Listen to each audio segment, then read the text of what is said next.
Le matin du mariage de ma fille, je me tenais seul dans la salle de bain d'un hôtel au bord du lac d'Annecy, fixant mon reflet tout en luttant pour ne pas m'effondrer avant même le début de la cérémonie. Je me souviens avoir agrippé le rebord en marbre du lavabo si fort que mes doigts me faisaient mal, me murmurant à moi-même que je pourrais pleurer plus tard, mais pas tout de suite. Pas avant d'avoir enfin révélé la vérité que je portais en moi depuis plus de 2 décennies.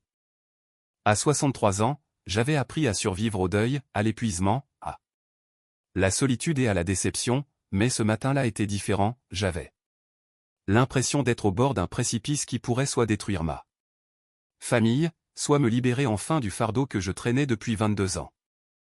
Mes cheveux étaient désormais gris argentés et coupés courts, car ils n'avaient jamais repoussé de la même manière après ma chimiothérapie. Les rides autour de mes yeux s'étaient installés définitivement il y a des années, et j'avais cessé de gaspiller de l'argent dans des crèmes et du maquillage pour tenter de les effacer. Ma fille avait choisi ma robe elle-même, une longue robe bleue poudrée, qui tombait parfaitement et me donnait l'air, selon ses mots, d'une grand-mère douce en qui les enfants ont immédiatement confiance. Elle avait souri en disant cela, et je m'accrochais à ce souvenir en plongeant la main dans mon sac pour toucher la petite carte blanche pliée qui y était cachée. Je transportais cette carte avec moi depuis 11 mois, et certains jours, elle me semblait plus lourde qu'une brique. J'ai grandi dans le nord de la France, dans une cité minière du bassin houillé où les hivers étaient rudes et où les hommes rentraient du travail imprégné d'une odeur de métal et de graisse, peu importe l'ardeur avec laquelle ils se frottaient les mains. Mon père a travaillé au fond de la mine toute sa vie, et quand j'étais petite, je pensais que tous les hommes du monde faisaient probablement la même chose. J'ai quitté la maison à 19 ans pour faire mon école d'infirmière car je voulais un avenir différent, quelque chose de stable et de porteur de sens. C'est là que j'ai rencontré mon mari, Daniel. Il était électricien, il avait des yeux marrons chaleureux et ce genre de rire qui poussait les inconnus à sourire en retour.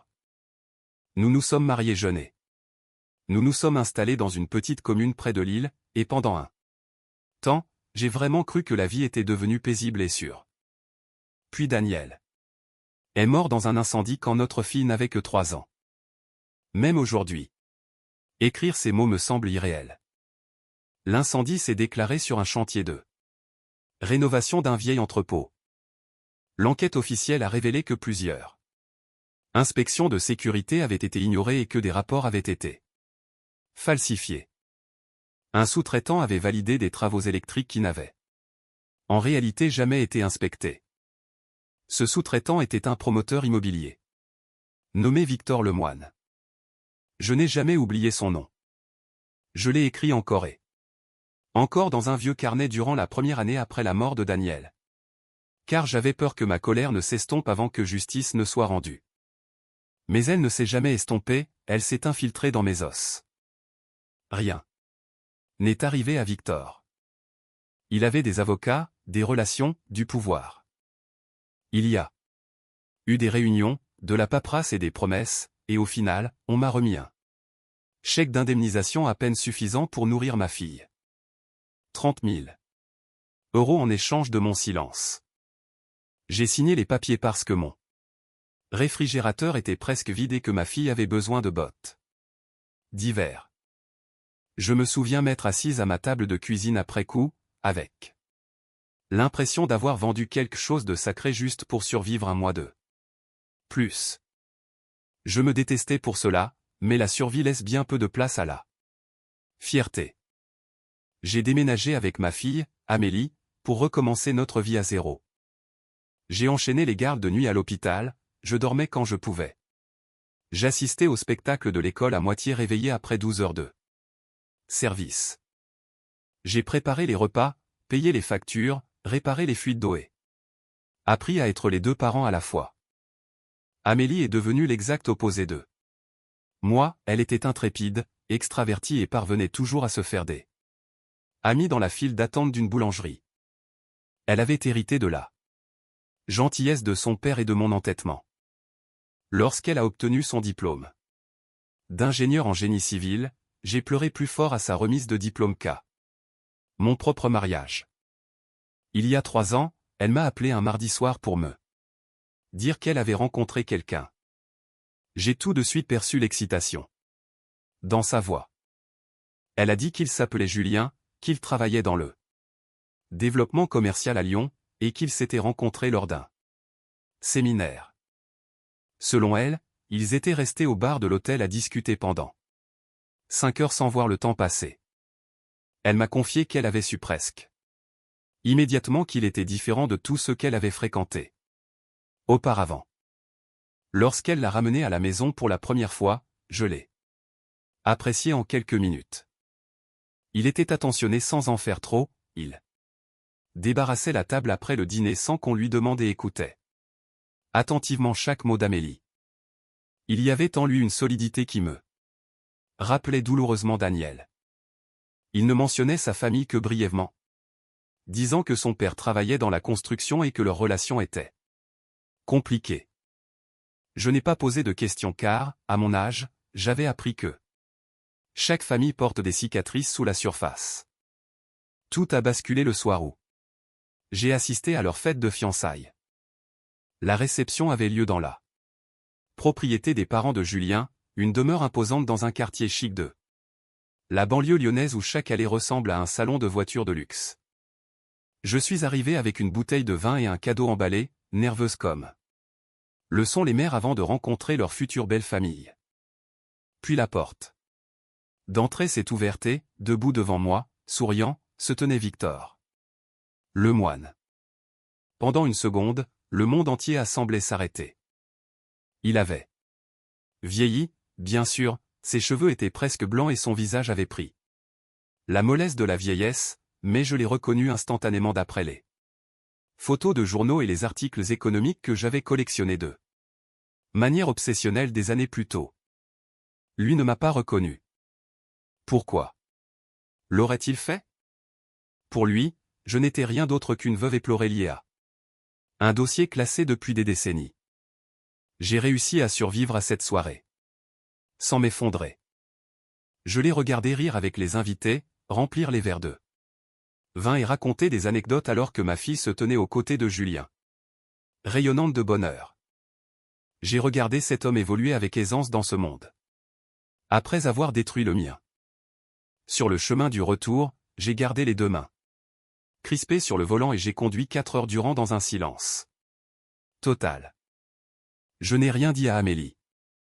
On pourra me juger pour cela, et peut-être le devrait-on, mais je connaissais ma fille, je savais que si je lui disais immédiatement, elle se sentirait piégée entre sa loyauté envers moi et son amour pour Julien. J'avais passé 30 ans à l'élever avec tout ce que j'avais. Et je ne pouvais supporter l'idée de transformer ma douleur en une arme qui la forcerait à choisir un camp. Alors, à la place, j'ai fait un autre choix, j'ai engagé un avocat. Pendant près d'1 an, j'ai discrètement rouvert chaque blessure que j'avais mis des décennies à tenter de penser. Nous avons fouillé les archives, les dossiers judiciaires, les rapports d'inspection et les historiques d'entreprise. Ce que nous avons découvert était pire que ce que j'imaginais. Victor avait été lié à de multiples violations de sécurité au fil des ans, y compris un autre projet immobilier où des inspections avaient été validées de manière frauduleuse. Des familles avaient perdu leur logement parce que des bâtiments étaient devenus dangereux. Les plaintes existaient, un système était en place. Plus important encore, l'accord de confidentialité que j'avais signé autrefois ne m'empêchait pas de coopérer avec les autorités de régulation. Pour la première fois en 22 ans, j'avais une voie à suivre. À l'approche de l'été, des plaintes formelles avaient été déposées auprès des régulateurs régionaux et les enquêtes étaient en cours. Mon avocat m'avait remis une petite carte blanche résumant les numéros de dossier et les noms des enquêteurs. C'était cette carte qui se trouvait dans mon sac le matin du mariage. La cérémonie fut magnifique. Amélie était radieuse en remontant l'allée, et pendant quelques heures précieuses, j'ai presque réussi à me convaincre que je pourrais garder la vérité enfouie encore un peu. Mais pendant la réception, Victor s'est levé pour faire un discours et tout a basculé. Il parlait avec assurance, comme un homme habitué à ce qu'on l'écoute. Il a fait l'éloge de Julien, a parlé de réussite commerciale, a raconté des anecdotes de vacances coûteuses dont personne n'avait cure, puis il a fini par mentionner ma fille.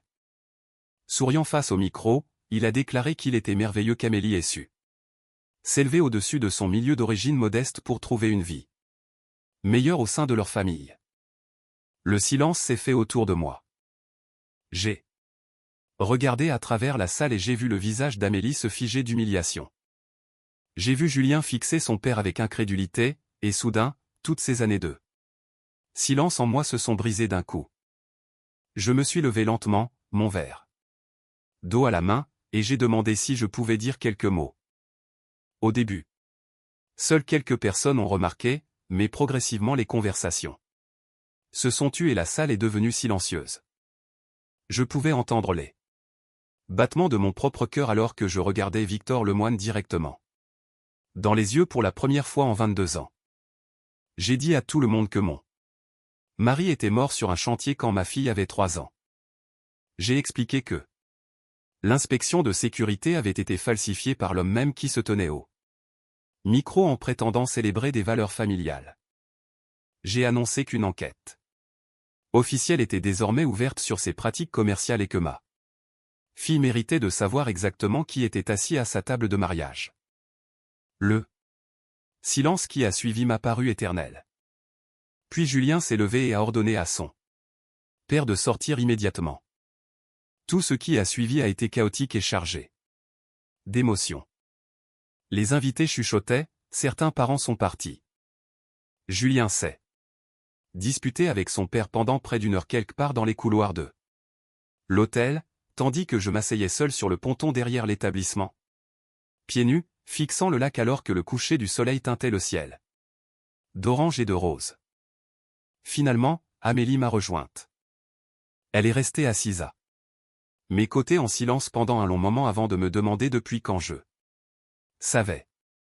Quand j'ai avoué que je l'avais découvert lors de la fête de fiançailles, ses yeux se sont remplis de larmes. Je me suis excusé de lui avoir caché cela, en expliquant que je n'avais jamais voulu que son mariage commence par un ultimatum. Je lui ai dit que je voulais qu'elle aime librement, sans se sentir obligée de sacrifier une relation pour une autre. Elle m'a alors regardé et a dit une chose que je porterai dans mon cœur pour le restant de mes jours, elle m'a dit qu'elle m'aurait choisi, moi. Nous avons pleuré ensemble. Après cela. Puis, un canard s'est approché de manière ridicule près du ponton. Totalement indifférent au drame émotionnel qui se jouait là, et nous avons toutes les deux éclaté de rire à travers nos larmes parce que la vie a cette étrange habitude de rester ordinaire même dans ses moments les plus douloureux. Un peu plus tard, Julien nous a rejoints. Il s'est excusé pour ce que son père avait fait et a admis qu'il savait depuis des années que son père était malhonnête en affaires. Bien qu'il n'en ait jamais mesuré toute l'ampleur, il a promis de coopérer pleinement à l'enquête et de veiller à ce que la vérité éclate. Je l'ai cru, car il me regardait droit dans les yeux en parlant, sans scier ni détourner le regard. L'enquête est toujours en cours. Cela prendra peut-être des années, et peut-être que rien de concret n'arrivera à la fin, mais cela ne me semble plus être le plus important. Ce qui compte, c'est que la vérité existe désormais publiquement. Il y a enfin un dossier officiel reliant la mort de mon mari à l'homme responsable. Il y a des fichiers avec mon nom dessus, des dépositions, des preuves. Le silence a protégé Victor pendant 22 ans, mais au moment où j'ai enfin parlé, ce silence a perdu son pouvoir pour toujours. Quelques mois après le mariage, Amélie m'a appelé pour m'annoncer qu'elle était enceinte. Je me suis assis si brusquement à ma table de cuisine que j'ai failli renverser mon thé. Elle a ri et m'a demandé si j'allais bien. Je me souviens avoir regardé par la fenêtre les bouleaux dans mon jardin en essayant de ne pas pleurer à nouveau. Après avoir raccroché, je suis sorti dans l'air froid de l'automne, simplement en chaussettes, et je suis resté là, Regardez les branches presque nues se balancer sous le vent. Quelques feuilles jaunes obstinées s'accrochaient encore aux arbres bien après le moment où elles auraient dû tomber. Et d'une certaine manière, cela me semblait tout à fait juste, car c'est à cela que ressemble vraiment la survie, non pas à une vengeance spectaculaire ni à une justice parfaite, mais au fait de tenir bon assez longtemps pour pouvoir enfin dire la vérité à voix haute après l'avoir portée seule pendant tant d'années.